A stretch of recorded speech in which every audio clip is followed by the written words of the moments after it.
bagi Bapak Ibu Guru, bagi kedua teman CGP saya, Pak Hendrik dan juga Pak Basri. Puji dan syukur hari ini kita bisa hadir bersama di tempat ini. Jadi syukur kepada Tuhan karena kita diberi kesehatan jiwa dan juga raga ya Bapak Ibu. Jadi terima kasih banyak untuk kesediaannya untuk bisa hadir bersama kami dalam kegiatan pengibasan materi tentang budaya positif. Bapak Ibu, hari ini kegiatan kita adalah kegiatan aksi nyata dari kami sebagai calon guru penggerak di SDK Santa Familia. Kami akan membagikan pengetahuan atau ilmu yang telah kami peroleh di dalam pendidikan guru penggerak.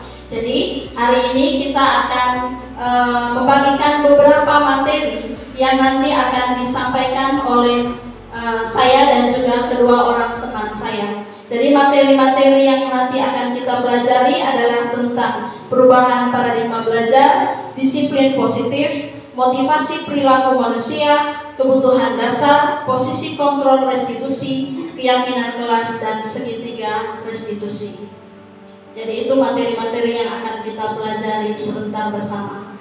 Untuk membuka kegiatan ini, maka kita akan didahului dengan berdoa bersama dan saya minta kesediaan dari Pak John untuk memimpin kita dalam doa. Baik teman-teman, mari kita siapkan untuk berdoa dalam nama Bapa dan Putra dan Roh Kudus. Amin. Allah Bapa di dalam surga, puji dan syukur kami aturkan kehadirat-Mu atas segala berkat dan cinta-Mu yang kami alami sepanjang hari-hari yang telah kami lewati.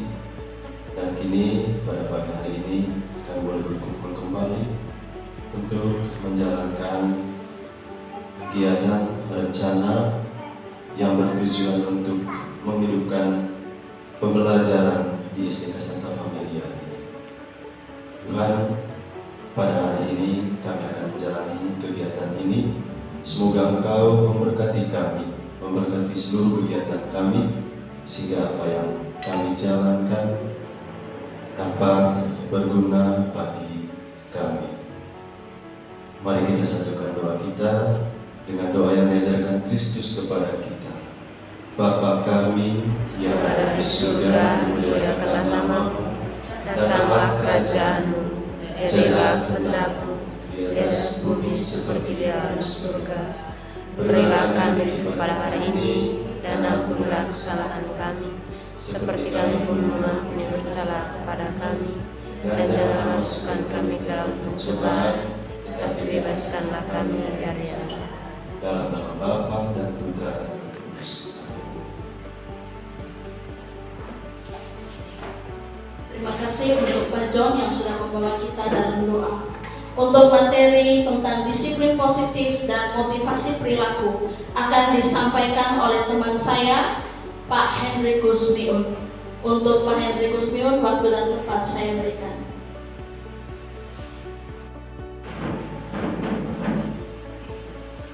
Baik, terima kasih kepada Ibu Cica yang telah memberikan kesempatan kepada saya untuk berbagi materi dalam modul guru penggerak. Kebetulan kami sudah masuk pada modul yang ini, modul budaya positif, yaitu modul ketiga 4. Pada bagian ini saya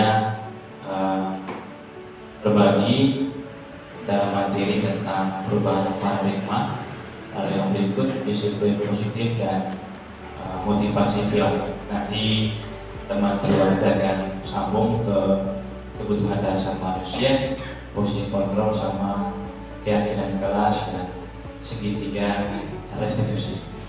Baik teman-teman semua, kita masuk pada materi pertama, yaitu perubahan paradigma.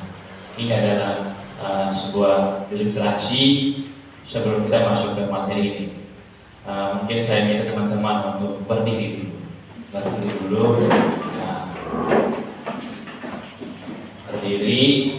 Baik. Instruksinya begini teman-teman, minta maaf. Dari pasangan, satu-satu pasang ya.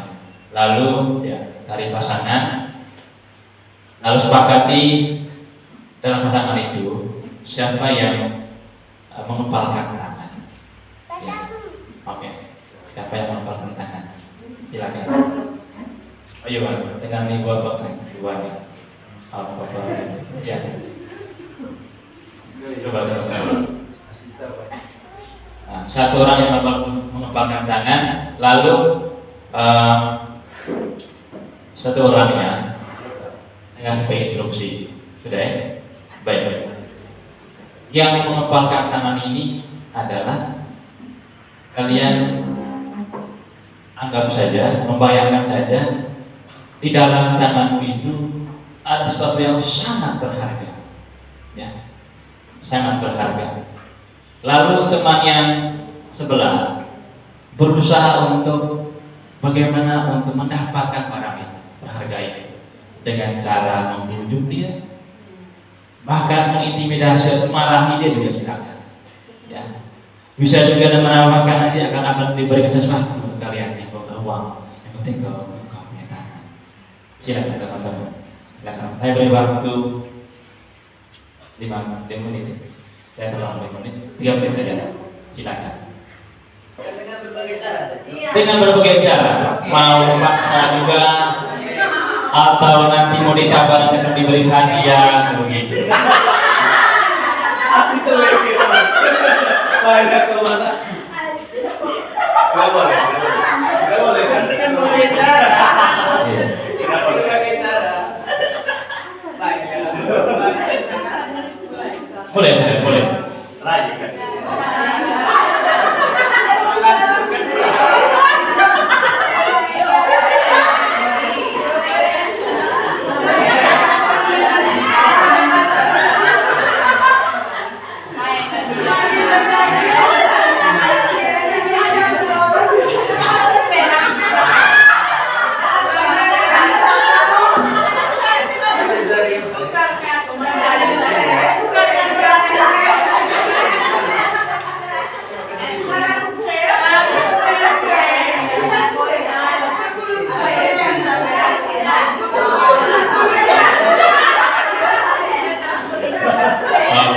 Baik, terima kasih.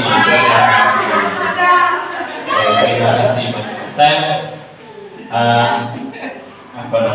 salut teman-teman yang salut bahwa teman-teman serius untuk jalankan, ya.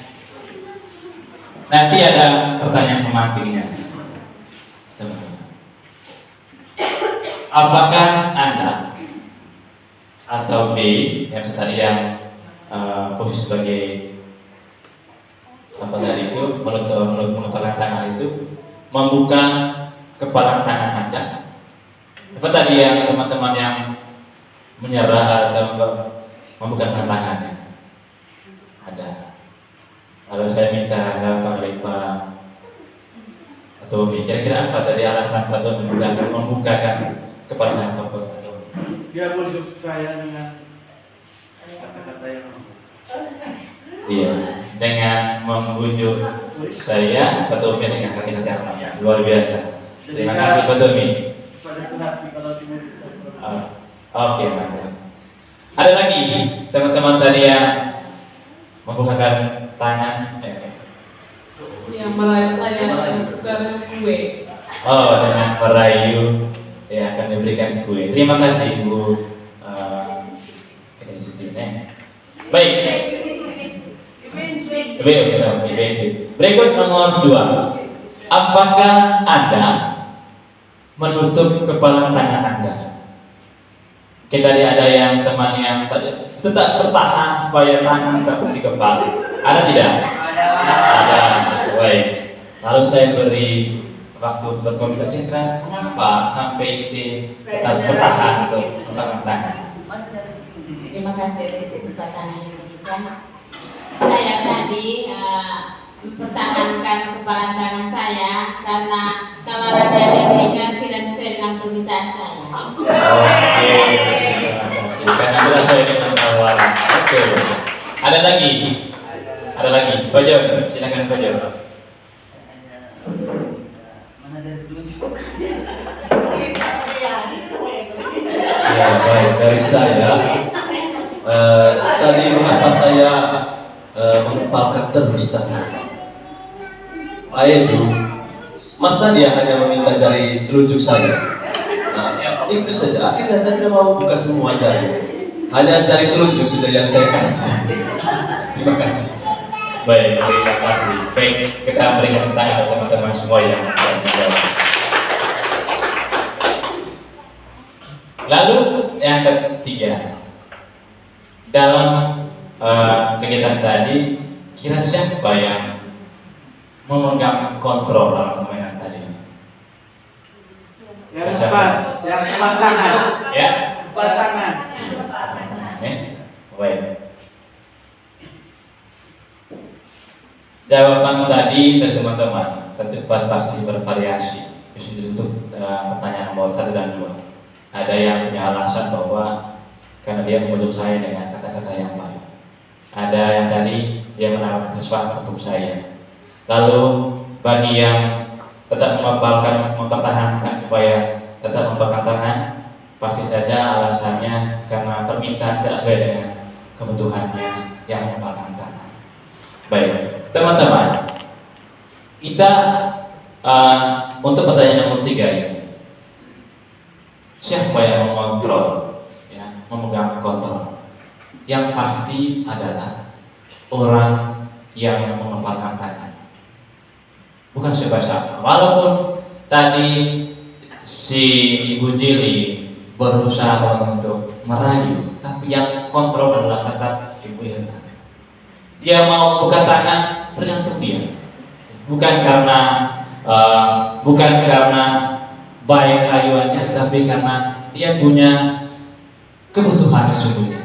Dia mau mungkin tadi tabari untuk akan diberi hadiah, dia suka ya. Tapi kalau yang kontrolnya adalah tetap yang mengepalkan tangan, teman-teman. Terima kasih. Baik, ini kita merefleksi diri. Ya. Tadi kita sudah ngomong tentang teori kontrol. Ini ada Dr. William Glasser, ya, dalam teori kontrolnya dia, lalu dikembangkan atau diluruskan menjadi choice theory, ya, teori kontrol. Dia meluruskan beberapa misconception, ya, kesalahan pandangan selama ini bahwa tentang kata kontrol itu. Ilusi kontrol, ilusi guru mengontrol murid. Kalau ilusi ini semacam sesuatu yang tidak sesuai dengan kenyataan. Ya. Ilusi guru mengontrol murid. Pada dasarnya kita dapat memaksa murid untuk berbuat sesuatu jikalau murid tersebut memilih untuk tidak melakukannya. Walaupun tampaknya guru sedang mengontrol perilaku murid, hal demikian terjadi karena murid sedang mengizinkan dirinya untuk dikontrol. Saat itu bentuk kontrol guru menjadi kebutuhan dasar yang dipilih murid tersebut. Teori kontrol menyatakan bahwa semua perilaku memiliki tujuan, bahkan terhadap perilaku yang tidak disukai. Teman-teman semua, ini yang kita lihat selama ini. Anak-anak kita pasti punya hal yang dia mau diimplementasikan oleh anak, tapi caranya dia dengan cara yang menurut kita tidak sesuai. Maunya kita harus begini, tapi bagi anak tidak mau. Lalu yang berikut, ilusi yang kedua, bahwa semua penguatan positif efektif dan bermanfaat. Penguatan positif atau bujukan adalah bentuk-bentuk kontrol. Segala usaha untuk mempengaruhi murid agar mengulangi suatu perilaku tertentu adalah suatu usaha untuk mengontrol murid tersebut. Dalam jangka waktu tertentu, kemungkinan murid tersebut akan menyadari dan mencobanya untuk menolak kebujukan kita, atau bisa jadi murid tersebut menjadi tergantung pada pendapat sang guru untuk berusaha. Tadi seperti yang Ibu Jili tadi tawarkan kepada Ibu Irna, ya, nanti akan diberi hadiah. Tapi pada saat tertentu Dia iya, karena memang dia butuh kue mungkin dia lapar. Ya.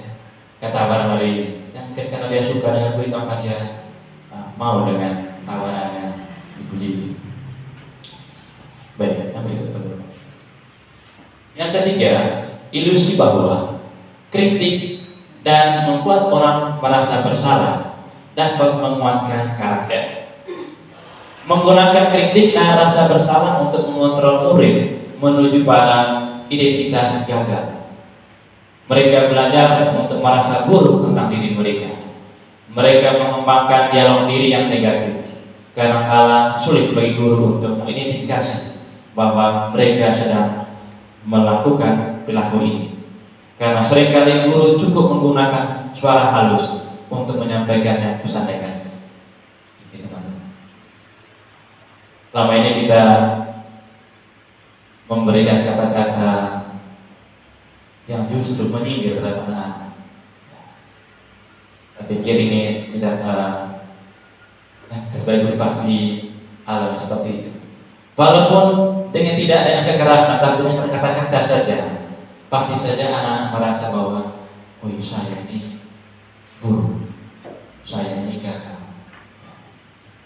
Sehingga nanti efeknya adalah jangka panjang, merasa bahwa dia selalu ada yang kurang dalam dirinya. Baik. Kalau kita teman-teman di panggilan pasti sudah ini, mungkin suaranya halus saja. Mungkin kami laki-laki yang boleh suara yang besar. Ya. Walaupun nadanya negatif, tapi suaranya halus gitu. Baik. Yang berikut ilusi bahwa orang dewasa memiliki hak untuk memaksa. Ya. Banyak orang dewasa yang percaya bahwa mereka memiliki tanggung jawab untuk membuat murid-murid berbuat hal-hal tertentu. Apapun yang dilakukan dapat diterima selama ada sebuah kemajuan berdasarkan sebuah pengukuran kinerja. Pada itu pula orang dewasa akan menyadari bahwa perilaku memaksa tidak akan efektif untuk jangka waktu panjang dan sebuah hubungan permusuhan akan terbentuk. Ini teman-teman semua. Ini yang kita bahas selama ini. Bahwa kalau kita guru, kalau menganggap bahwa sudah hebat, apa yang kita buat pasti ya, ini buat ini yang benar.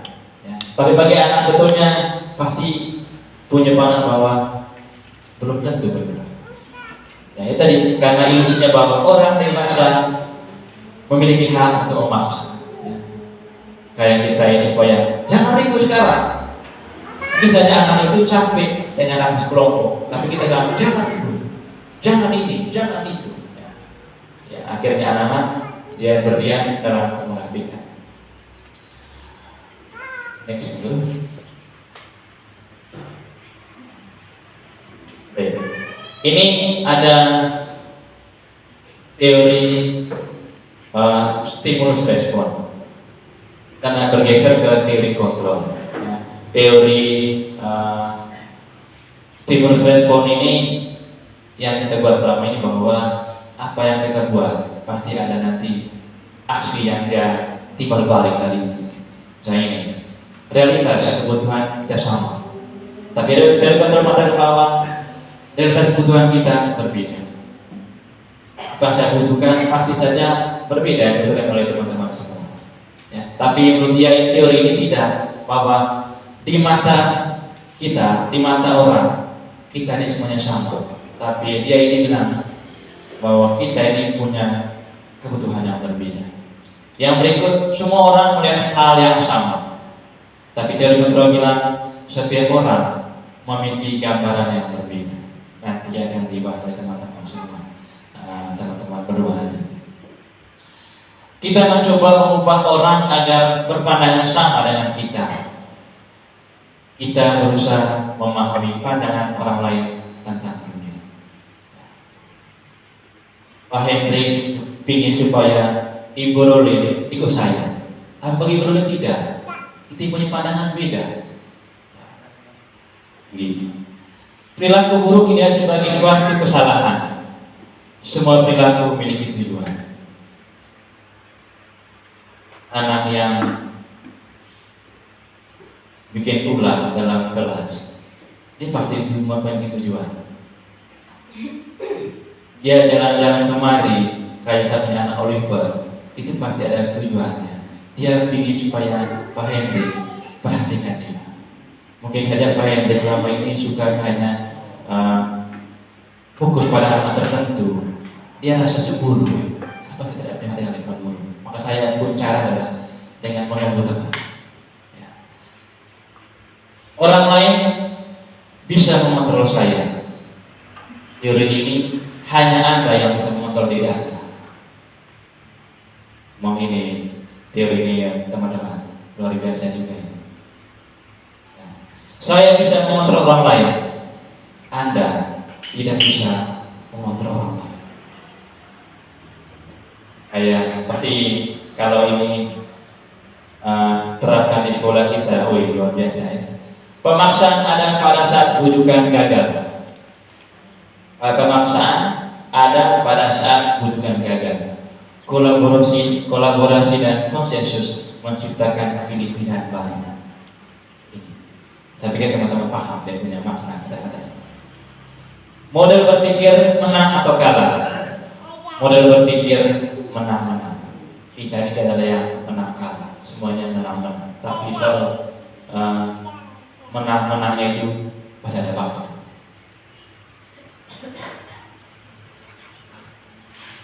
Lalu kita masuk pada materi yang kedua, yaitu disiplin positif.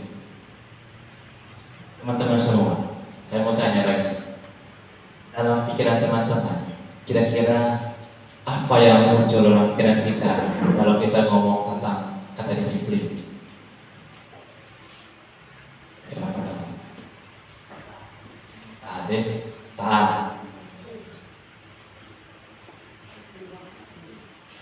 Disiplin waktu, tertib, ya, tertib, atau tertib, teratur, kepatuhan pada peraturan. Ini sebenarnya yang kita pikir ini, yang bayang kata disiplin ini sebetulnya belum masuk pada makna dari kata disiplin. Lalu kata disiplin ini juga sering dihubungkan dengan hukuman. Anak itu supaya taat kepada kita, pasti saja diberi hukuman dulu supaya dia bisa berubah. Padahal itu sesungguhnya berbeda. Karena belajar tentang disiplin positif tidak harus dengan memberikan hukuman. Justru itu adalah salah satu alternatif terakhir dan bila perlu tidak digunakan sama sekali. Dalam budaya kita, makna kata disiplin dimaknai menjadi sesuatu yang dilakukan seseorang pada orang lain untuk mendapatkan kepatuhan. Kita cenderung menghubungkan kata disiplin dengan ketidaknyamanan. Ini teman-teman, kenapa kita perlu ini berbagi ini? Supaya kita juga ada merasa bahwa hukuman kita buat ini selama ini ternyata tidak pas untuk makan. Ya, dari Lantara menyatakan bahwa untuk mencapai kemerdekaan atau dalam konteks pendidikan kita saat ini, untuk menciptakan budaya yang merdeka, murid yang merdeka, syarat utamanya adalah harus ada disiplin yang kuat. Disiplin yang dimaksud adalah disiplin diri yang memiliki motivasi internal. Jika kita tidak memiliki motivasi internal, maka kita memerlukan pihak lain untuk mendisiplinkan kita atau motivasi eksternal, karena berasal dari luar, bukan dari dalam diri kita. Sebenarnya kalau kita punya disiplin positif dalam diri kita, tidak mungkin ada aturan-aturan di sekolah. Karena kita punya motivasi disiplin rendah, maka perlu ada intervensi dari luar. Dibuatkan aturan di kelas, dibuatkan aturan di sekolah. Ini menurut pengertian dari yang namanya Bapak Ki Hajar Dewantara. Lalu apa pengertian disiplin positif? Yaitu upaya pengembangan karakter yang menuntut siswa agar siswa mengontrol diri dan memiliki tindakan yang mengacu pada nilai-nilai kebajikan yang mereka hargai agar tercapai tujuan mulia yang mereka inginkan. Disiplin positif merupakan unsur utama dalam mewujudkan budaya positif di lingkungan sekolah. Ini teman-teman. Yang dia minta adalah mampu mengontrol diri. Bukan lagi guru yang mengontrol, tapi biarkan siswa sendiri yang menyadari bahwa apa yang dibuat itu benar atau salah. Dia bisa mampu mengontrol diri. Itu mengacu pada nilai-nilai kebajikan, nilai-nilai yang bisa tadi, nilai-nilai Profil Pancasila, nilai-nilai yang kita pegang sebagai anggota masyarakat, mengenal bahwa ini yang baik, ini yang tidak baik. Lalu ini disiplin positif ini merupakan unsur utama dalam mewujudkan budaya positif di lingkungan sekolah. Kalau misalnya anak-anak atau kita sebagai guru disiplin, pasti akan terwujudnya sebuah budaya positif. Dan kita bahas dalam ini kan, kalau misalnya kita tegakkan disiplin anak-anak selama 3 minggu secara berturut-turut, yang pasti bahwa hari ke-22 itu menjadi sebuah budaya. Kami kita sudah buat selama ini, kita sudah berdoa di gua. Mungkin awal-awal kita rasa malu, tapi karena kita buat ini secara konsisten selama 3 minggu berturut-turut, maka pada hari ke-22-nya tidak ada lagi yang saya itu malu kalau saya berdoa di depan gua. Kan sudah berbudaya. Ini yang hal yang perlu kita akui ya. Lalu apa tujuannya? Menanamkan motivasi intrinsik pada siswa untuk menjadi orang yang mereka inginkan dan menghargai diri sendiri dengan nilai-nilai yang mereka percaya. Ini tugas kita sebagai guru. Bagaimana cara kita untuk menanamkan nilai-nilai disiplin positif dalam diri anak-anak tanpa ada lagi memaksa. Biarkan di anak-anak yang sadar bahwa saya harus jalan ini, saya harus buat ini. Lalu manfaatnya, yang pertama, melatih dan membangun kepribadian siswa yang baik, membiasakan siswa dengan hal-hal yang baik dan bermanfaat, menciptakan lingkungan belajar yang kondusif, tertib, aman dan nyaman. Lalu yang berikut, menyeimbangkan keinginan antara siswa yang satu dengan yang lain. Yang berikut, menciptakan ketenangan jiwa dan pikiran siswa di lingkungan. Saya pikir ini kami sudah terangkan. Kita sudah berkolaborasi untuk bagaimana anak-anak itu dilayani sesuai dengan kebutuhan.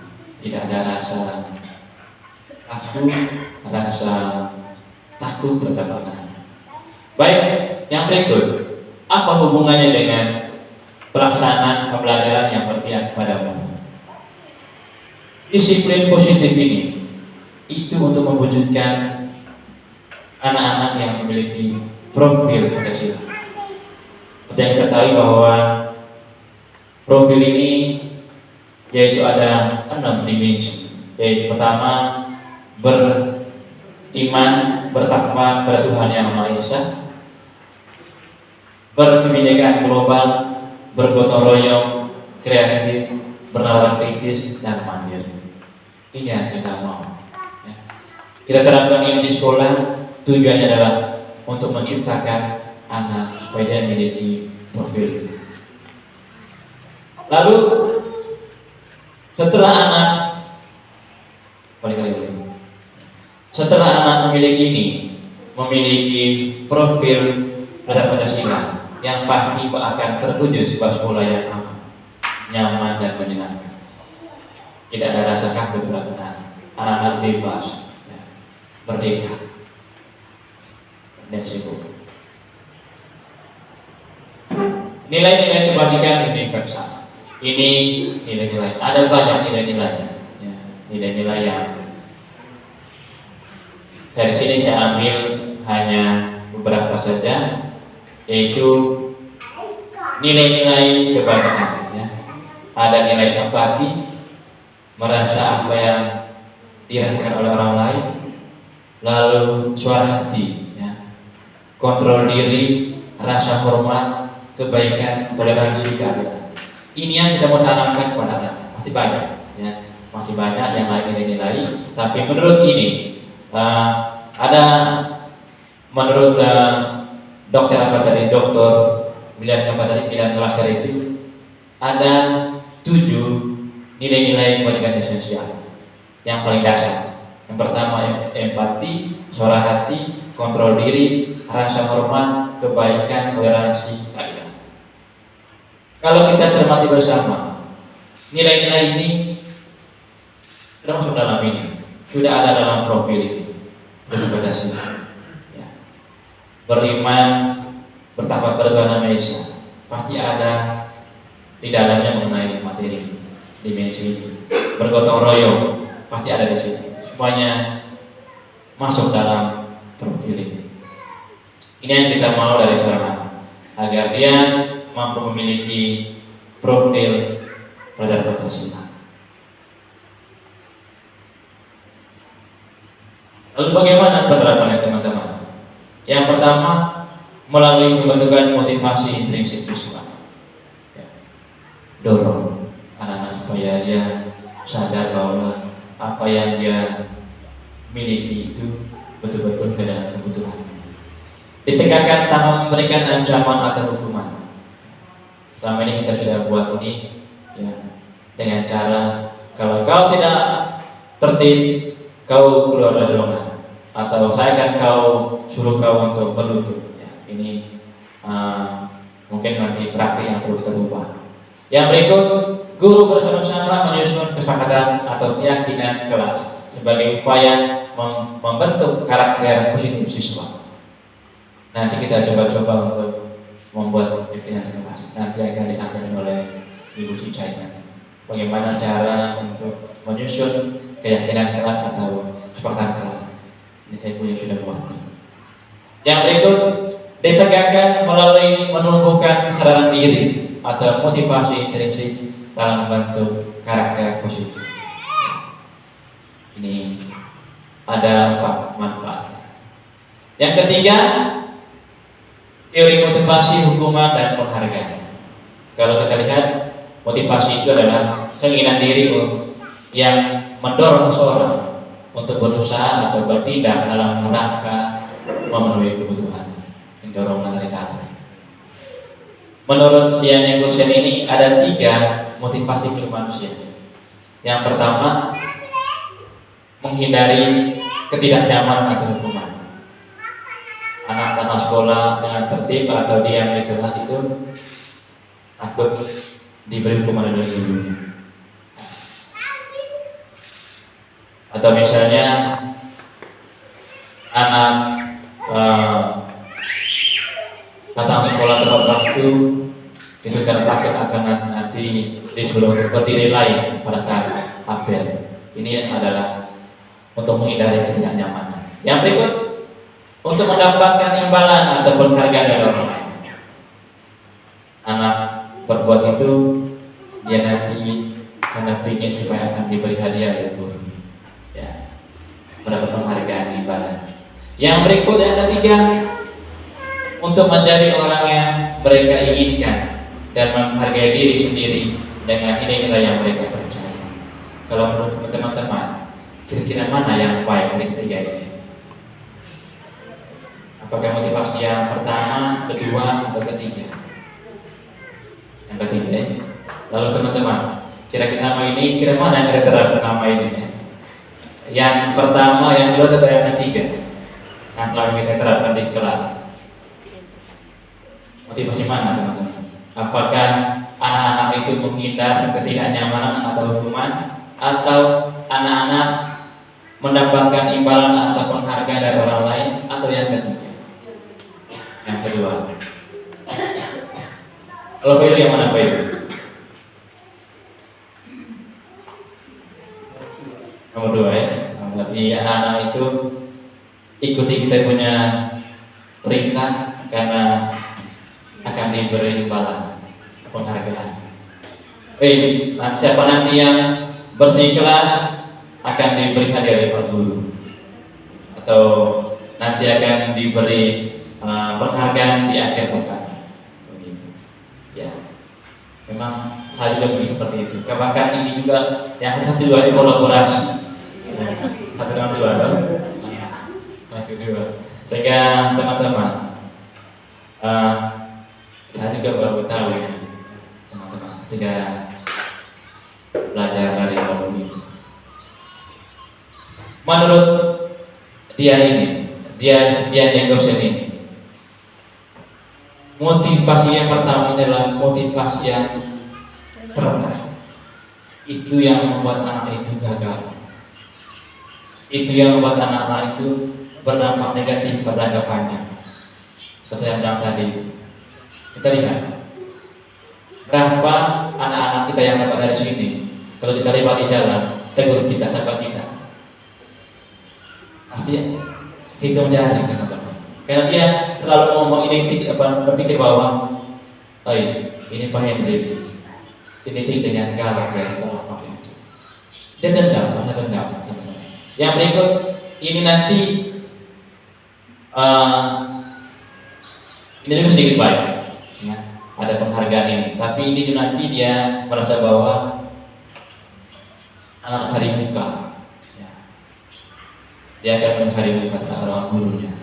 Dia berbuat itu supaya saya mau apa tuh, mau seperti ini supaya nanti akan diberi dari Pak Guru. Tapi yang menurut materi ini, yang paling penting adalah untuk menjadi orang yang mereka inginkan dan menghargai diri sendiri dengan nilai-nilai yang mereka percaya, bahwa apa yang dia itu betul-betul dari hatinya.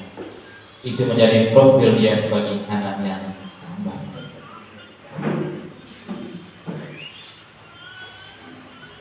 Baik, itu untuk dari saya, teman-teman, materi tentang perubahan paradigma, lalu disiplin positif sama teori motivasi dan hukuman dan penghargaan. Ini ada kata-kata bijak dari apa tadi ini, Stephen R. Covey. Dia bilang begini, bila kita ingin membuat kemajuan perlahan, sedikit-sedikit ubahlah sikap atau perilaku Anda. Namun bila kita ingin memperbaiki cara-cara utama kita, maka kita perlu mengubah kerangka acuan kita. Ubahlah bagaimana Anda melihat dunia, bagaimana Anda berpikir tentang manusia. Ubahlah paradigma. Terima kasih dari saya. Semoga ini bisa memberikan teman-teman refleksi bahwa saya ada di mana. Menghadapi masalah dengan siswa, kira-kira kontrol apa yang kita bisa berikan kepada anak jika mereka mengalami masalah di dalam kelas?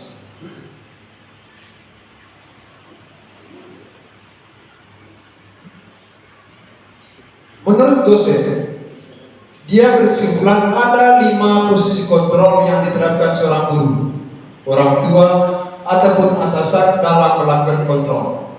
Kelima posisi kontrol tersebut adalah penghukum, pembuat merasa bersalah, teman, pemantau, dan manajer.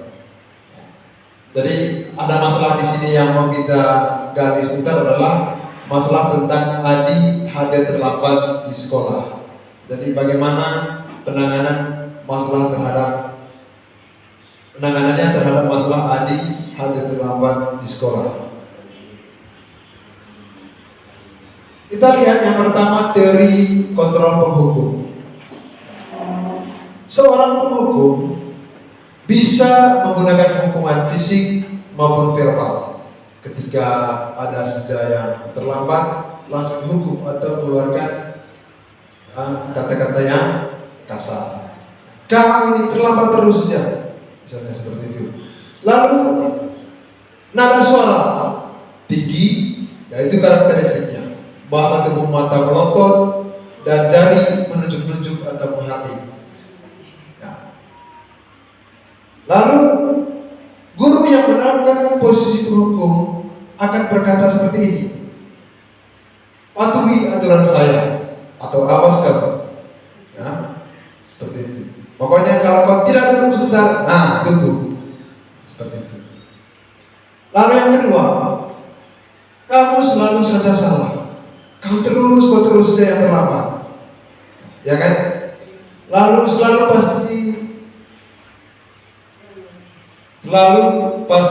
yang terakhir selesai. Bisa dalam kerjakan tugas, selalu kau yang terakhir selesai kerjakan tugas. Apa saja kerjamu di rumah? Itu penghukum. Atau dalam kasus yang terlambat lagi terlambat lagi, pasti terlambat lagi, selalu datang terlambat. Kapan bisa datang tepat waktu kau ini? Jadi kata-kata seperti itu biasanya dikeluarkan oleh kontrol guru penghukum ini. Ya, refleksi untuk kita, apakah kita menerapkan hal yang sama terhadap murid kita? Lalu bagaimana perasaan murid bila guru berbicara seperti itu pada saat muridnya datang terlambat? Apa perasaannya? Ini hasilnya. Kemungkinan murid marah dan mendendam atau bersifat agresif. Bisa jadi sesudah kembali duduk, murid tersebut akan mencoret-coret bukunya atau meja tulisnya. Lebih buruk lagi, sepulang sekolah, murid melihat motor atau mobil bapak ibu guru dan akan menggores kendaraan tersebut dengan paku. Jadi seperti itu. Dan saya teringat dengan apa? Ada siswa kelas 6 dulu Uska, ya. Kalau kita kasih rumah, dia banting meja, dia baca apa? Atau banting-banting buku. Itu kan ungkapan kekecewaan terhadap perlakuan yang hanya kita ini tidak sadar bahwa kami ini melawan. Padahal perlakuan kita itu menurut dia tidak pas, tidak sesuai dengan kebutuhannya dia saat itu. Itu teori penghukum. Lalu yang kedua, pembuat merasa bersalah.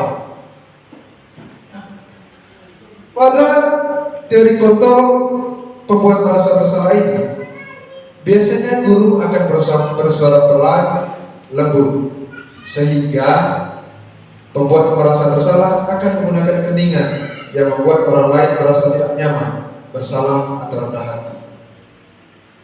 Kita berusaha nih keluar kata-kata lembut, apalagi ibu guru supaya dia merasa bersalah, tersinggung. Ya. Lalu bagaimana bentuk nada suara? Nada suara yang dikeluarkan itu memelas, halus, sedih, bahasa tubuh merambat pada anak,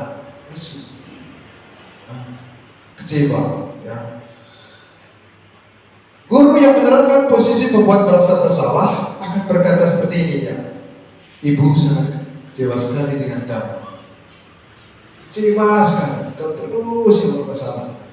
Ya. Gimana coba kalau orang tua kamu tahu kamu berat begini? Seolah-olah kita melempar kesalahan itu kepada orang tuanya di rumah. Atau pada kasus tadi yang adik terlambat datang sekolah, kamu ini sudah berjanji dengan ibu tidak akan terlambat lagi. Kamu kenapa ya senang sekali mengecewakan ibu? Ibu benar-benar kecewa sekali dengan kamu. Lalu refleksinya, bagaimana perasaan murid bila ditegur seperti cara ini? Bisa sedih, kecewa, bahkan ini yang lebih parah, murid akan merasa bersalah telah mengecewakan ibu atau bapak gurunya. Murid akan merasa menjadi orang yang gagal dan tidak sanggup membahagiakan orang lain. Kadangkala sikap seperti ini lebih berbahaya dari sikap penghukum, karena emosi akan tertanam rapat di dalam murid menahan perasaan. Tidak seperti murid dengan guru penghukum, di mana murid bisa menumpahkan amarahnya walaupun dengan cara negatif. Kalau ini beda, ya, dia diam saja, ya. Setelah itu dia lulu-lulu, dia tidak semangat untuk mengikuti pembelajaran. Menurut tertekan, seperti inilah yang tiba-tiba bisa meletus amarahnya dan bisa menyakiti diri sendiri atau orang lain. Jadi membuat merasa bersalah ini ternyata lebih lebih besar efeknya daripada penghukum. Kalau penghukum tadi menumpahkan kesalahannya dengan membagi-bagi buku, coret-coret buku atau robek-robek kertas. Kalau ini dia tahan sedalam hati. Lalu yang ketiga, posisi kontrol sebagai teman. Guru pada posisi ini tidak akan menyakiti murid, namun akan tetap berupaya mengontrol murid. Jadi dia seperti itu. Lalu yang berikut adalah pemantau. Memantau berarti mengawasi. Pada saat kita mengawasi, kita bertanggung jawab atas perilaku orang yang kita awasi. Posisi memantau berdasarkan pada peraturan dan konsekuensi. Dengan menggunakan sanksi atau konsekuensi, kita dapat memisahkan hubungan pribadi kita dengan murid sebagai seorang yang menjalankan posisi pemantau. Jadi kita hanya memantau murid. Tapi memantau itu ada konsekuensinya, ada sanksinya. Kalau tadi dana terlambat, konsekuensinya ada. Tapi dia tidak memberikan apa-apa, hanya memantau saja. Seperti itu. Lalu, bagaimana nada suaranya datar, bahasa tubuh yang formal? Guru-guru yang menerapkan posisi pemantau akan berkata seperti ini. Adi, tahukah kamu jam berapa kita mulai? Tahu Pak. Kamu terlambat 15 menit. Apakah kamu sudah mengerti konsekuensi yang harus dilakukan bila terlambat? Paham Pak, saya harus tinggal kelas pada jam istirahat nanti dan mengerjakan tugas ketertinggalan saya. Ya benar, nanti pada saat jam istirahat kamu harus tinggal di kelas untuk menyelesaikan tugas yang tertinggal tadi. Saya tunggu. Jadi pemantau ini dia seolah-olah membiarkan perilaku anak tersebut, tetapi anak tersebut nanti memahami sendiri konsekuensi dari apa yang dia buat. Kalau sudah saya terlambat, paling Pak suruh saya satu kelas pada saat pulang sekolah kok, seperti itu. Itu pemantau. Atau misalnya palingan kalau misalnya Pak Guru saya tidak mengerjakan tugas, dia suruh kumpulkan besoknya, misalnya seperti itu. Itu yang memantau. Karena itu tadi kita dari kontrol kita hanya memantau dan berusaha mengawasi anak tersebut. Dan anak sudah mengetahui bahwa konsekuensi dari tindakan saya ini adalah seperti ini. Misalnya ketika bersalah, konsekuensinya seperti apa. Lalu bagaimana perasaan murid diperlakukan seperti ini? Murid memahami konsekuensi yang harus dijalankan karena telah melanggar salah satu peraturan sekolah. Guru tidak menunjukkan suatu emosi yang berlebihan, menjadi marah atau membuat merasa bersalah. Murid tetap dibuat tidak nyaman, yaitu dengan harus tinggal kelas pada waktu jam istirahat dan mengerjakan tugas. Guru tetap harus memantau murid pada saat mengerjakan tugas di jam istirahat, karena murid tidak bisa ditinggal seorang diri. Seperti itu. Jadi pada saat kita menyuruh dia untuk membersihkan kelas pada saat pulang sekolah, dan tinggalkan dia sendirian, tetap mengawasi, karena murid tadi tidak bisa ditinggal seorang diri. Lalu yang terakhir adalah teori kontrol manajer. Manajer adalah posisi di mana guru berbuat sesuatu bersama dengan murid, mempersilahkan murid mempertanggungjawabkan perilakunya, mendukung murid agar dapat menemukan solusi atas permasalahannya sendiri.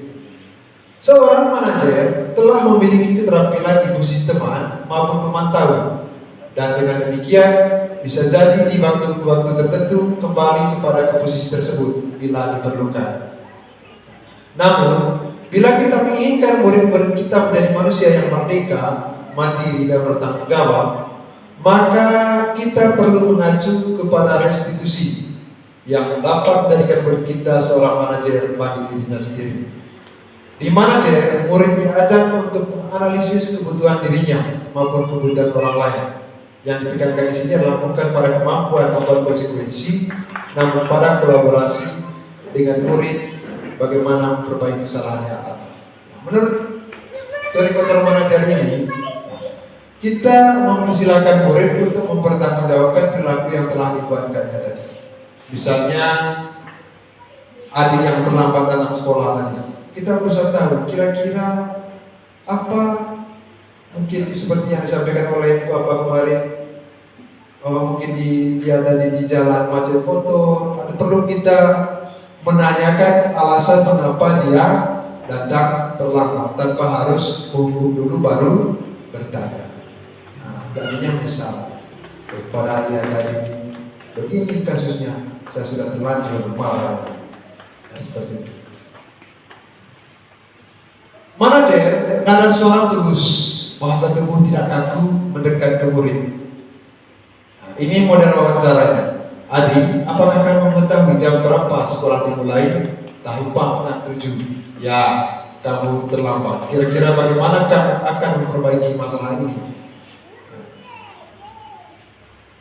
Saya bisa menanyakan teman saya. Ya, kamu telah kira-kira gitu. Saya bisa menanyakan teman saya, Pak, untuk mengejar tugas yang tertinggal. Guru, baik, itu bisa dilakukan. Apakah besok akan ada masalah untuk kamu agar bisa hadir tepat waktu di sekolah? Tidak, Pak, saya bisa hadir tepat waktu. Baik, saya hargai usahamu untuk memperbaiki ini. Dan dalam kasus ini tadi, guru ya bertanya dengan nada yang tulus. Bisa menanyakan, ya, mengapa engkau datang terlambat? Sehingga hari ini berusaha memperbaiki masalahnya sendiri. Ya, itu tadi dengan cara mengerjakan tugas yang tertinggal. Jadi dia bisa menemukan solusi tersendiri dari masalah keterlambatannya dia. Bagaimana perasaan murid jika dilakukan seperti ini? Pada posisi manajer, maka seorang guru sebaiknya tulus, tidak perlu marah, tidak perlu meninggikan suara, apalagi menunjuk-nunjuk jari ke murid, berkaca pinggang, atau bersikap seolah-olah menyesal, tampak sedih sekali, dan perbuatan murid ataupun bersandar gurau menempatkan diri sebagai teman murid. Nah, fokus para murid bukan untuk membahagiakan guru atau orang tua. Murid sudah mengetahui adanya satu masalah dan sesuatu perlu terjadi. Bila guru mengambil posisi memantau, guru akan melihat apa konsekuensinya, apa peraturannya. Namun pada posisi manajer, guru akan mengembalikan tanggung jawab pada murid untuk mencari jalan keluar permasalahannya, tentu dengan bimbingan guru. Nah, jadi dalam memantau belum di tadi ya, seharusnya manajer. Ya, dalam posisi manajer ini, ya, jadi tidak perlu marah lagi, tidak perlu meninggikan suara, tetapi menempatkan murid sebagai, ya, biarkan murid itu menyelesaikan persoalan atau mencari jalan keluar dari permasalahannya sendiri. Baik, Bapak Ibu guru hebat sekalian, mungkin itu saja materi yang bisa saya bawakan di hari ini tentang dua tadi, kebutuhan dasar manusia dan juga teori posisi kontrol guru. Jadi dari dua materi ini, ya, ada semacam refleksi untuk kita, ya, apakah selama ini saya sering menggunakan posisi kontrol sebagai apa dengan murid ini? Nah, seperti itu. Jadi ada semua konsekuensinya tadi. Hasilnya seperti apa kita sudah tahu. Jadi sekian dari saya. Kurang lebihnya saya menyampaikan permohonan maaf. Selamat siang. Masih semangat? Masih. Oke, kalau masih semangat, kita buktikan semangatnya. Setuju? Setuju. Ya. Saya minta Bapak Ibu berdiri dulu sebentar. Sudah terlalu lama duduk, jadi kita bisa berdiri dulu sedikit. Sekali lagi, masih semangat Bapak Ibu? Masih. Mana semangatnya? Ini semangatnya. Oke, terima kasih. Tetap berdiri ya Bapak Ibu. Jadi untuk mengawali materi saya akan mendahulukannya dengan ice breaking ringan untuk membuktikan kita masih konsentrasi atau tidak di jam seperti ini. Petunjuknya, Bapak Ibu lakukan apa yang saya katakan. Sekali lagi, Bapak Ibu lakukan apa yang saya katakan. Bisa? Bisa. Siap? 1, 2, 3. Tangan ke atas.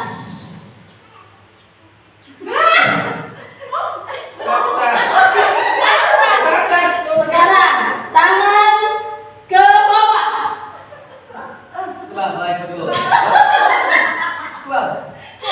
Oke, sekali lagi. Jadi lakukan apa yang saya katakan, bukan lakukan apa yang saya lakukan. Oke, bagus. Mari kita fokus. Sekali lagi, lakukan. Lakukan lagi fokus. Ini menguji konsentrasi mulai. Lakukan apa yang saya katakan. Siap. Sekali lagi ya, siap. Tangan ke bawah. Tangan ke depan. Tangan ke atas. Tangan ke samping. Oke, tepuk tangan untuk Bapak Ibu. Terima kasih banyak. Ternyata masih konsentrasi sampai saat ini. Kuncinya adalah dari pesiksa. Silakan.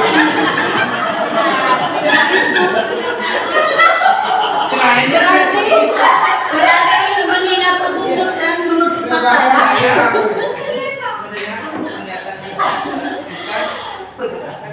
Ya, baik. Terima kasih Bapak Ibu. Ini untuk mati konsentrasi kita sebetulnya. Baik, terima kasih untuk waktu dan kesempatan yang diberikan untuk saya. Materi yang akan saya sampaikan ini adalah tentang keyakinan kelas dan segitiga restitusi. Bapak Ibu, dari semua materi yang kedua teman saya sudah paparkan tadi, seperti yang sudah saya sampaikan, bahwa semua materinya ini berkesinambungan. Kalau kita simak dengan baik, maka kita akan tahu, oh tadi bahas tentang ini di sini, materi berikutnya akan bahas tentang ini. Jadi kita ke materi saya yang pertama tentang keyakinan kelas.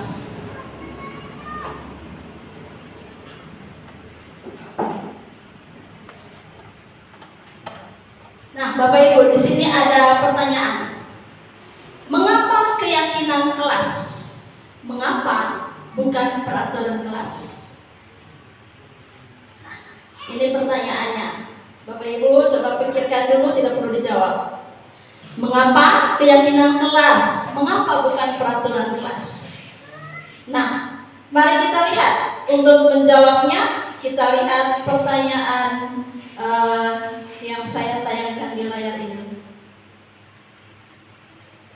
Nah, di sini ada dua pertanyaan yang perlu kita jawab. Untuk pertanyaan yang pertama, mengapa kita memiliki peraturan tentang penggunaan helm pada saat mengendarai kendaraan roda 2 atau motor? Ya, ada yang bisa menjawab? Di open dulu mic-nya supaya suaranya terdengar.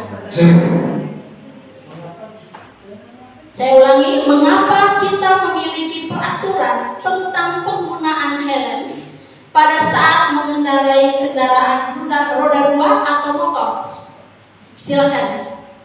Baik, terima kasih untuk kesempatan yang diberikan kepada saya.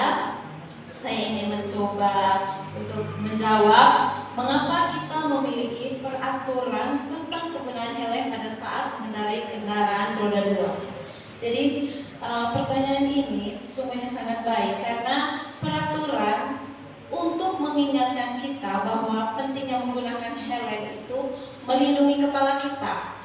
Pertama itu dari benturan keras bila tidak menginginkan, tetapi bila terjadi kecelakaan.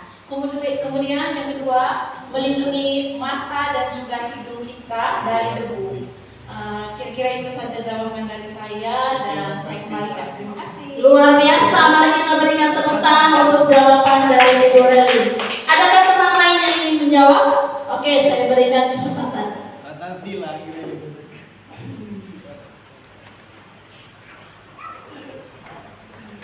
Iya, baik, dari saya. Pertanyaannya gampang sekali ini. Ya, baik, silakan dijawab. Mengapa kita memiliki peraturan tentang penggunaan helm pada saat mengendarai kendaraan roda 2 atau bermotor? Ya, menurut saya peraturan ini itu bertujuan untuk bagaimana kita menghormati hidup itu saja. Oke, luar biasa. Tepuk tangan juga untuk Pak John yang sudah menjawab pertanyaannya dengan baik. Ada lagi Bapak Ibu?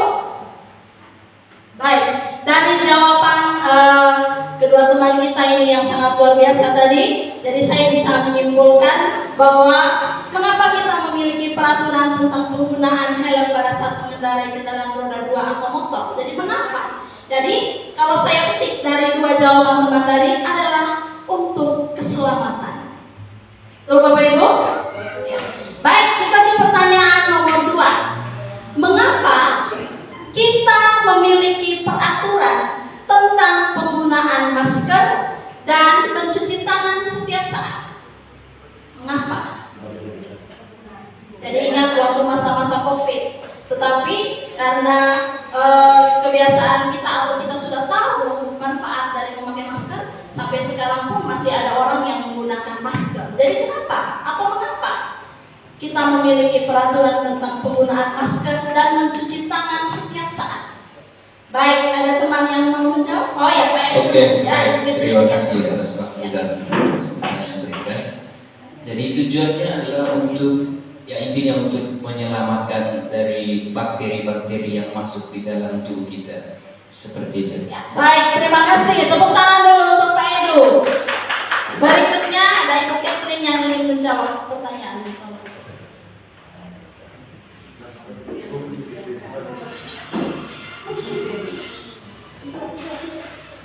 Baik, terima kasih. Pentingnya penggunaan masker dan mencuci tangan setiap saat, yaitu untuk menjaga kesehatan diri kita dan juga menjaga kesehatan orang-orang di sekitar kita. Oke, tepuk tangan untuk Ibu Catherine. Jawabannya sangat luar biasa. Baik, jawaban dari kedua teman tadi, yang satunya menjawab untuk keselamatan, yang satunya menjawab untuk kesehatan. Itu gunanya kita menggunakan masker dan juga mencuci tangan setiap saat. Kedua jawaban ini sangat benar ya Bapak Ibu. Jadi mengapa kita memiliki peraturan tentang penggunaan masker dan mencuci tangan setiap saat? Ya tentunya untuk menjaga kesehatan kita dan juga untuk menjaga keselamatan kita. Seperti yang tadi Pak Edu katakan, keselamatan supaya kita bebas dari virus-virus sehingga kita tidak terjangkit. Seperti itu ya Bapak Ibu. Nah, nilai keselamatan dari pertanyaan pertama dan nilai kesehatan dari pertanyaan yang kedua, inilah yang disebut sebagai suatu keyakinan. Dan inilah yang disebut sebagai suatu keyakinan. Sekarang saya ingin bertanya lagi, siapakah yang meyakinkan Bapak Ibu tentang menggunakan helm itu untuk agar saya selamat? Siapa? Diri sendiri. Luar biasa. Jadi nilai kebajikan Bapak Ibu, seperti yang tadi teman-teman saya sudah sampaikan materinya. Jadi nilai kebajikan menekankan pada keyakinan seseorang akan lebih memotivasi seseorang dari dalam diri sendiri.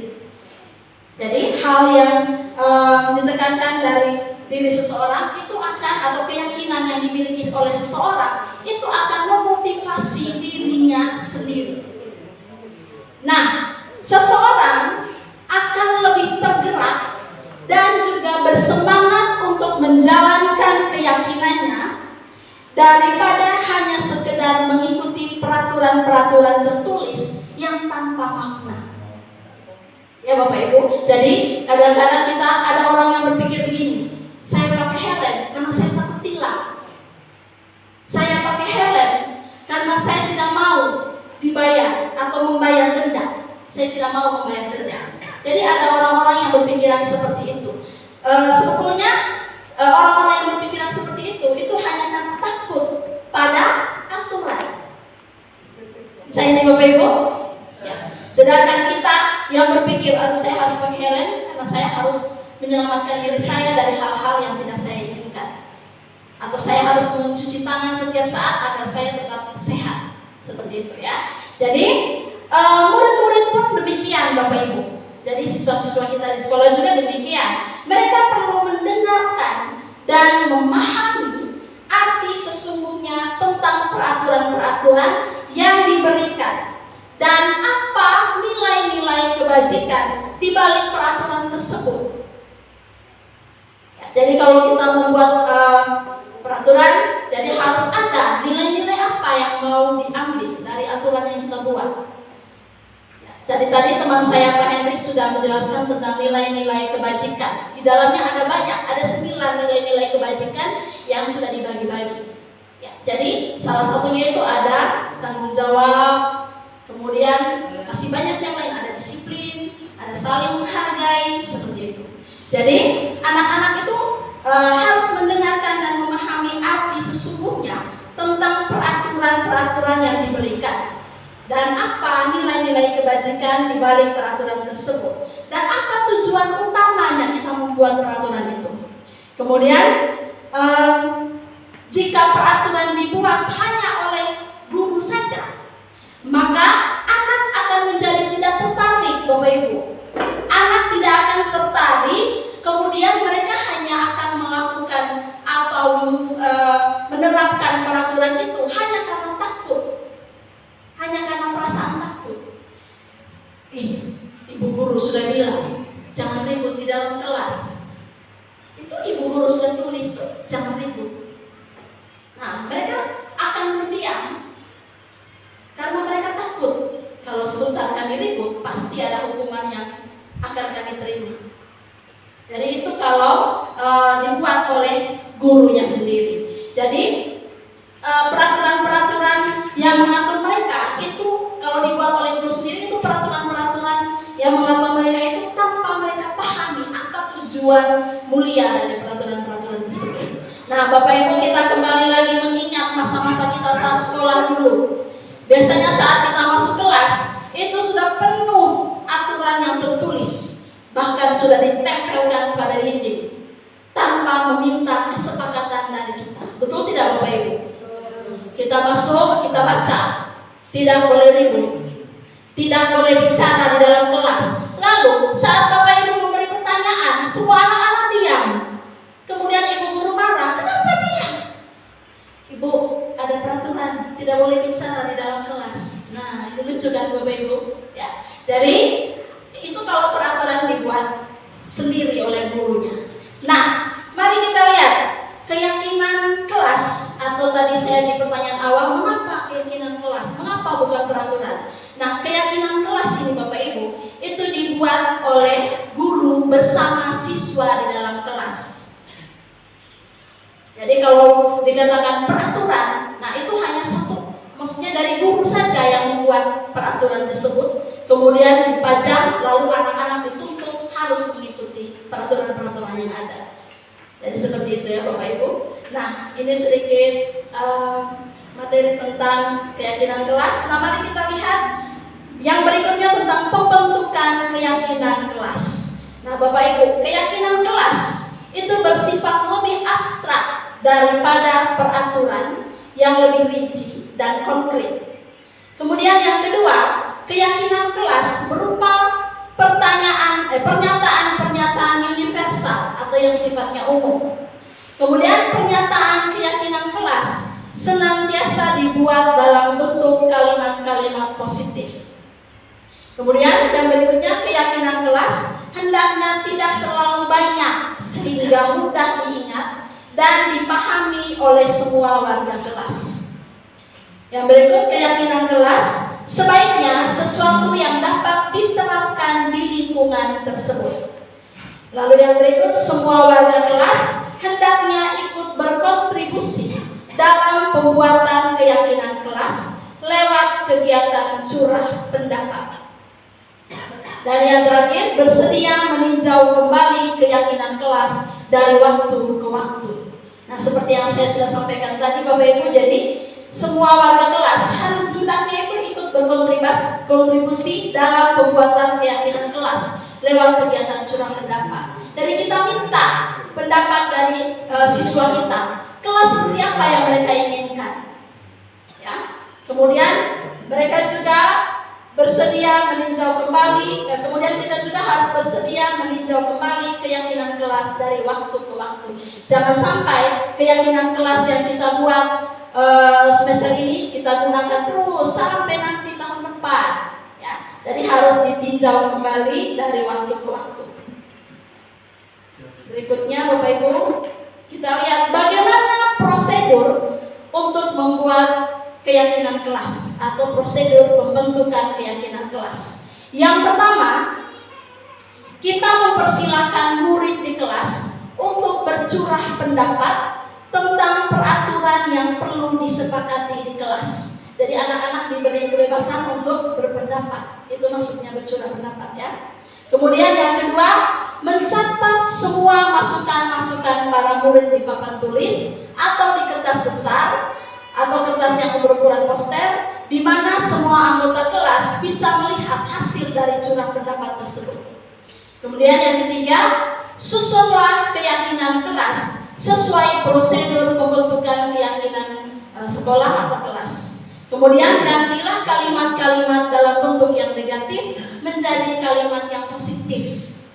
Biasanya kalau anak-anak kita minta, ayo kita sekarang buat keyakinan kelas. Nanti ada yang membuat kalimat misalnya, tidak makan di dalam kelas, tidak mengunyah saat pelajaran berlangsung, misalnya begitu. Nah, kita bisa mengubah kalimat negatif ini menjadi kalimat yang positif. Hindari menggunakan kata tidak dan kata jangan. Coba Bapak Ibu, siapa yang bisa mengubah? Kalau saya bilang tidak, misalnya peraturan keyakinan yang saya sampaikan, tidak mengunyah apapun dalam kelas atau saat jam pelajaran. Kalau mengunyah apapun berarti boleh makan. Menghindari kata jangan dan kata tidak. Nah, kita bisa mengubahnya menjadi kalimat positif. Misalnya, boleh makan hanya pada saat jam istirahat. Misalnya begitu ya Bapak Ibu. Kemudian yang berikutnya, yang keempat, tinjau kembali daftar curah pendapat yang sudah dicatat. Ajak murid-murid untuk menemukan nilai kebajikan atau keyakinan. Nah, keyakinan inilah yang dimasukkan dalam daftar untuk disepakati. Dari contoh yang saya sampaikan tadi, bahwa boleh makan hanya pada saat jam istirahat. Sebetulnya nilai yang mau kita sampaikan ke anak adalah nilai apa, Bapak Ibu? Nilai saling menghargai. Saling menghargai, itu yang mau ditunjukkan. Kemudian yang kelima, tinjau ulang keyakinan kelas secara bersama-sama. Dan sebaiknya keyakinan kelas tidak terlalu banyak. Bisa berkisar antara 3 sampai 7 keyakinan saja.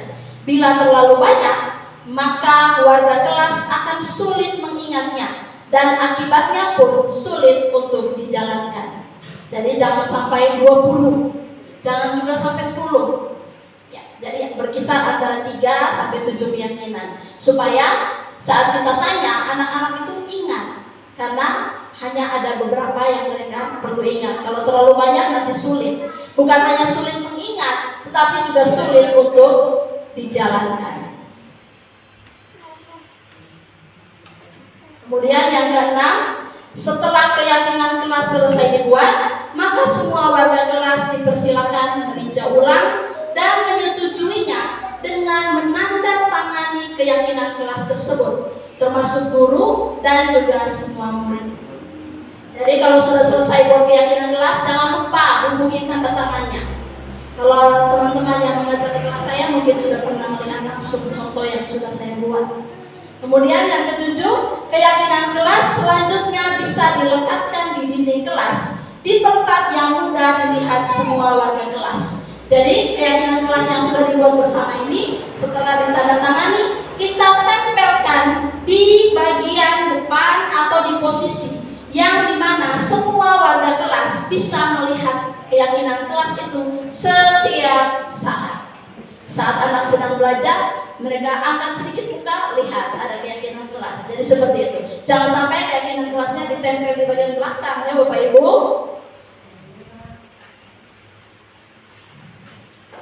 Nah, di sini saya sertakan contoh penerapan keyakinan kelas 5A yang sudah kami buat.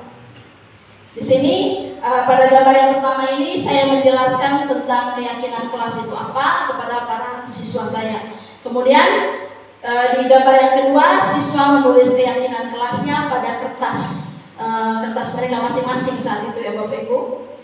Kemudian di gambar berikut Ya, hanya ada beberapa gambar yang saya ambil. Di sini ada di gambar yang pertama dan kedua bagian atas ini, siswa menandatangani keyakinan kelas yang sudah disepakati bersama.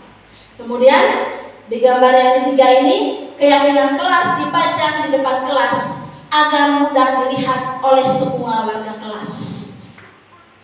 Ini sebagai contoh yang mungkin bisa Bapak Ibu terapkan di kelas masing-masing, dan itu memang harapannya setelah kita mendengarkan materi ini.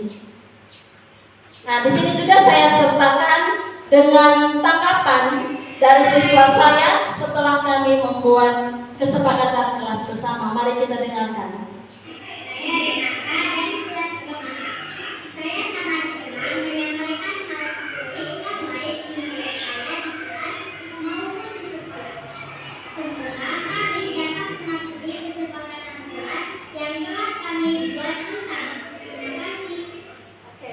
Itu tanggapan dari siswa saya setelah kami melakukan atau membuat kesepakatan kelas bersama. Baik, untuk materi saya yang pertama sampai di situ. Setelah kita mendengarkan materi ini, harapan besarnya Bapak Ibu bisa mengaplikasikan atau menerapkan materi-materi yang sudah saya sampaikan ini di kelas Bapak Ibu masing-masing. Ya Bapak Ibu. Kemudian perlu saya sampaikan bahwa keyakinan kelas ini tidak hanya untuk guru kelas saja yang dibuat, tetapi Bapak Ibu, guru mata pelajaran juga bisa membuat, tetapi namanya berbeda. Namanya kesepakatan belajar. Jadi tiap kali masuk kelas, anak-anak ayo kita sepakati dulu apa yang mau kita inginkan saat pembelajaran ini berlangsung, seperti itu.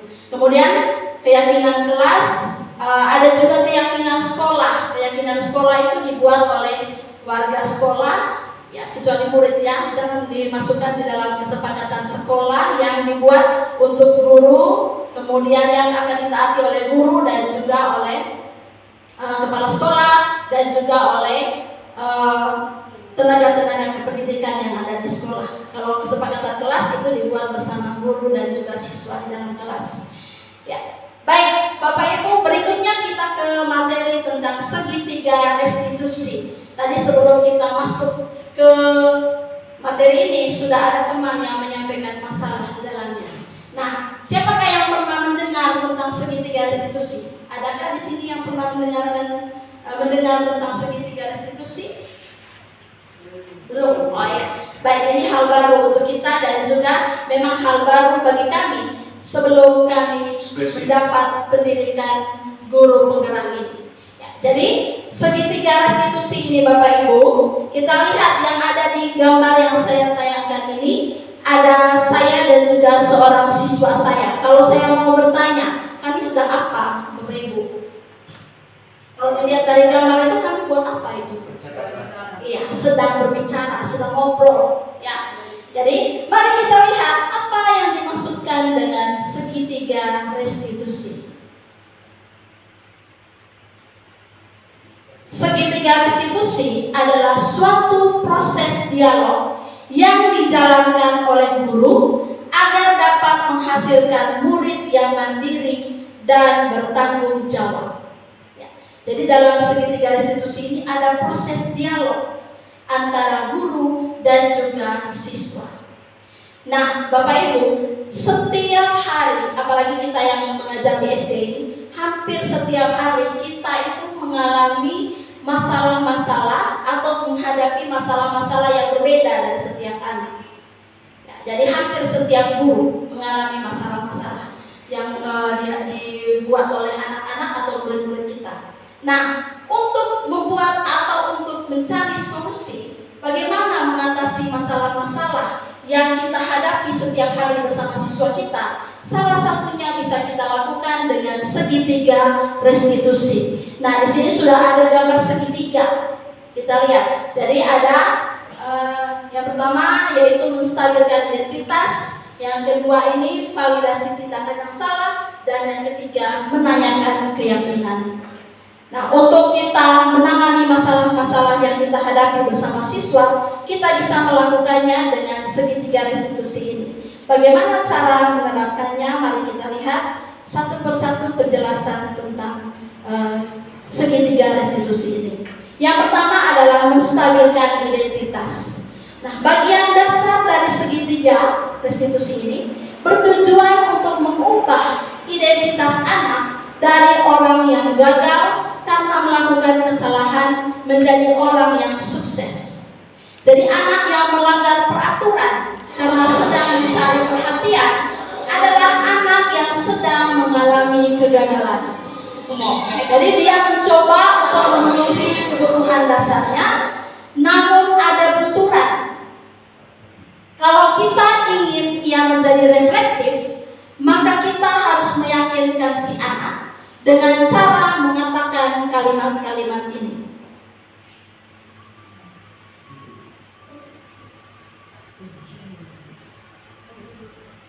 Nah, kita lihat kalimat-kalimat yang bisa kita sampaikan ke anak di bagian menstabilkan identitas. Kita lihat, yang pertama, kita bisa katakan kepada anak bahwa berbuat salah itu tidak apa-apa. Yang kedua, tidak ada manusia yang sempurna. Yang ketiga, saya juga pernah melakukan kesalahan seperti itu. Yang keempat, kita bisa menyelesaikan ini. Kalimat yang kelima yang bisa kita sampaikan kepada anak, Bapak Ibu tidak tertarik mencari siapa yang salah, tapi Bapak Ibu ingin mencari solusi dari permasalahan ini. Kemudian yang berikutnya kita bisa katakan kepada anak, kamu berhak merasa begitu. Lalu kalimat yang berikutnya, apakah kamu sedang menjadi teman yang baik buat dirimu sendiri? Nah, ini kalimat-kalimat yang bisa kita sampaikan kepada anak dalam menstabilkan identitasnya. Ya, untuk yang pertama tadi, berbuat salah itu tidak apa-apa. Mungkin teman-teman merasa terkejut, berbuat salah tidak apa-apa. Ya.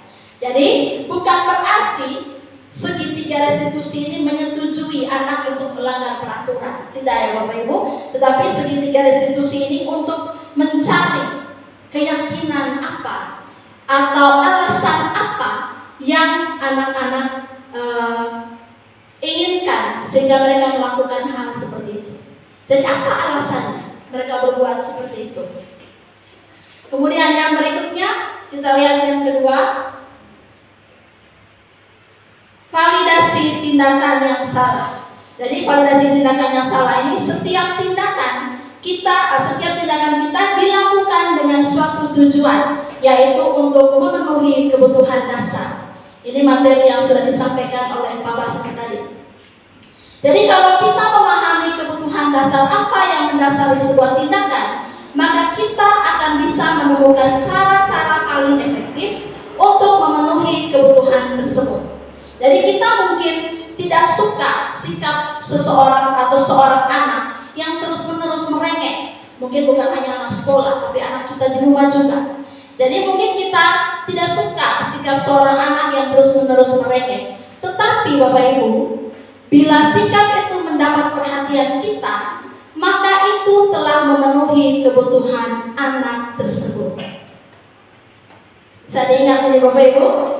Jadi nanti pula kalau anaknya merengek jangan langsung bentak ya Bapak Ibu. Jadi kita anak itu sebetulnya ada kebutuhan dasar yang ingin dia penuhi. Ada maunya, tapi bukan hadiah. Ya, baik. Yang berikutnya mari kita lihat kalimat-kalimat ini mungkin terdengar asing buat guru. Namun bila dikatakan dengan nada tanpa menghakimi, akan memvalidasi kebutuhan siswa kita. Misalnya dengan mengatakan, padahal kamu bisa melakukan yang lebih buruk dari ini ya. Misalnya anak sudah buat salah, berkelahi dengan teman, tetapi dia hanya sebatas marah, merasa kesal. Tetapi sebetulnya dia bisa melakukan hal yang lebih buruk. Mungkin saja dia memukul temannya, tetapi kita bisa memberikan sedikit pujian untuknya. Padahal kamu bisa melakukan yang lebih buruk dari ini ya, tetapi untungnya tidak dilakukan. Itu ya Bapak Ibu. Kemudian yang kedua, kamu pasti punya alasan mengapa melakukan hal itu. Jadi mungkin ini sudah sering kita buat. Kalau misalnya ada anak yang bermasalah, kita langsung tanya, apa alasannya kau pukul dia? Apa alasannya kau marah dia? Mungkin ini sudah sering kita buat. Ya. Tetapi restitusinya masih kurang lengkap. Ya. Jadi yang berikut, kamu patut bangga pada dirimu sendiri karena kamu telah melindungi sesuatu yang penting buatmu. Kemudian kalimat yang berikut, kamu boleh mempertahankan sikap itu, tapi kamu harus menambahkan sikap yang baru. Ya. Yang ketiga, dari segitiga restitusi adalah menanyakan keyakinan. Nah, untuk menanyakan keyakinan ini Bapak Ibu, kita harus pastikan dulu bahwa kita sudah membuat keyakinan kelas. Kalau kita menanyakan keyakinan pada anak, lalu kita belum membuat keyakinan kelas, nanti anak bingung. Ibu, keyakinan yang mana? Kita tidak ada keyakinan kelas. Nah, jadi pastikan dulu bahwa sebelum kita melakukan restitusi pada anak, segitiga restitusi kita terapkan, kita harus sudah membuat keyakinan kelas. Ya. Jadi kita lihat apa kaitannya. Nah, teori kontrol menyatakan bahwa kita pada dasarnya termotivasi secara internal. Ketika identitas sukses telah tercapai di langkah 1 tadi, menstabilkan identitas, dan tingkah laku yang salah telah divalidasi di langkah yang kedua tadi, maka anak akan siap untuk dihubungkan dengan nilai-nilai yang dia percaya dan berpindah menjadi orang yang dia inginkan. Misalnya saat ada anak yang berkelahi tadi, kita bisa tanyakan keyakinan kelas apa yang sudah dilanggar. Anak bisa menjawab saling menghargai, dan saling menghargai itu kita sudah simpan di kesepakatan kelas kita. Bersikap sopan dan saling menghargai. Seperti itu ya Bapak Ibu. Baik, yang berikutnya mari kita lihat pertanyaan-pertanyaan seperti apa yang bisa kita sampaikan kepada anak, ya, untuk menghubungkan keyakinan anak dengan keyakinan kelas. Nah, kita bisa sampaikan pertanyaan seperti ini. Apa keyakinan kelas kita? Itu tadi yang saya katakan, pastikan kita membuat keyakinan kelas terlebih dahulu. Kemudian, nilai-nilai apa yang telah disepakati bersama? Yang ketiga, seperti apa gambaran sebuah kelas yang ideal menurut kamu? Dan yang keempat, kamu ingin menjadi orang seperti apa? Ya, itu ya Bapak Ibu yang bisa kita sampaikan di keyakinan kelas. Nah, di sini saya bagikan contoh penerapan segitiga restitusi yang sudah saya lakukan bersama siswa saya.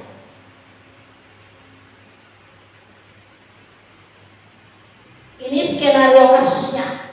Delia tidak terima pekerjaannya selalu dicontek oleh temannya.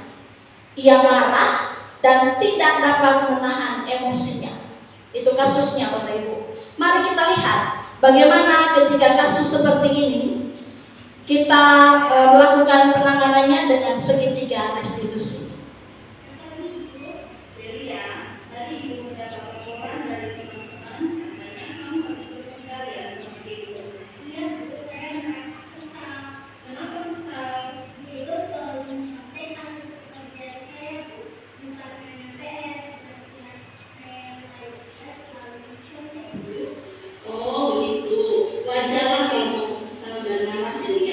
Jika ibu ada di posisi kamu, ibu juga pasti merasa marah dan kesal. Lalu apa yang kamu lakukan terhadap ibu? Saya marah-marah dan mengeluarkan kata-kata kotor. Saya juga membuat rusak hidupnya, Bu. Oh begitu. Kamu berbuat seperti itu pasti ada alasannya kan, Delia? Iya, Bu. Saya tidak diam saja. Saya susah payah belajar dan menjawab soal-soal yang dijatuhkan. Tetapi ibu hanya mencontek hasil saya. Wajarlah kalau kamu marah karena tidak rela pekerjaan dicontek. Ibu sangat menghargai tindakan kamu karena kamu tidak berbuat hal yang lebih buruk dari itu. Misalnya, kamu memukul ibu. Sekarang, coba kita pikirkan tindakan kamu marah sampai membuat rusak buku dan mengeluarkan kata-kata kotor. Apakah sudah sesuai dengan keyakinan kelas kita? Iya, Bu. Menurut kamu, keyakinan kelas apa yang sudah dilanggar? Saling menghargai antar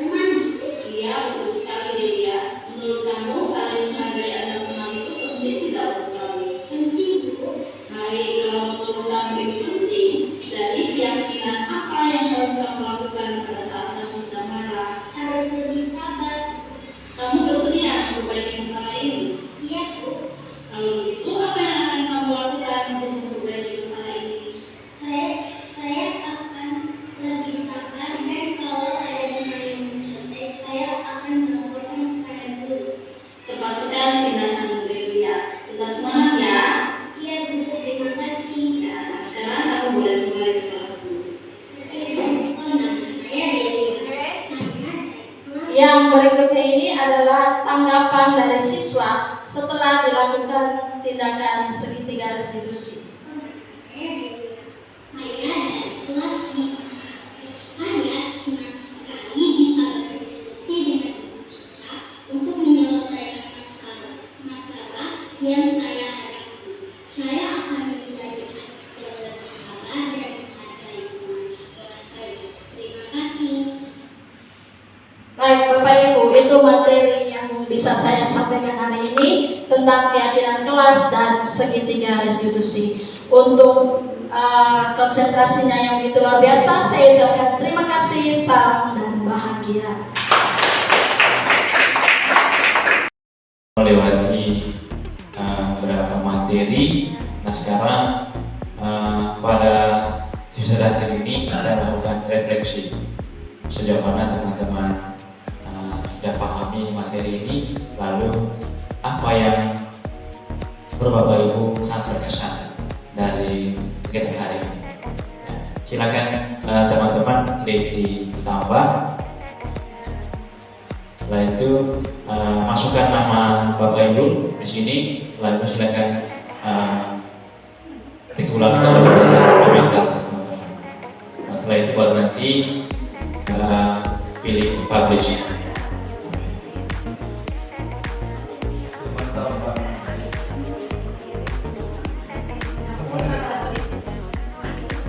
Ya, baik Bapak Ibu hebat, terima kasih sudah meluangkan waktu hari ini untuk mengikuti kegiatan pengibasan dari modul budaya positif yang dibawakan oleh kami bertiga sebagai CGP angkatan 11. Terima kasih kepada Suster yang diwakili oleh Pak Edu dan juga teman-teman guru hebat yang sudah kompak untuk mengikuti kegiatan hari ini. Kami mohon maaf bila ada hal-hal yang kurang sesuai dengan keinginan dari teman-teman. Kami ucapkan mohon maaf.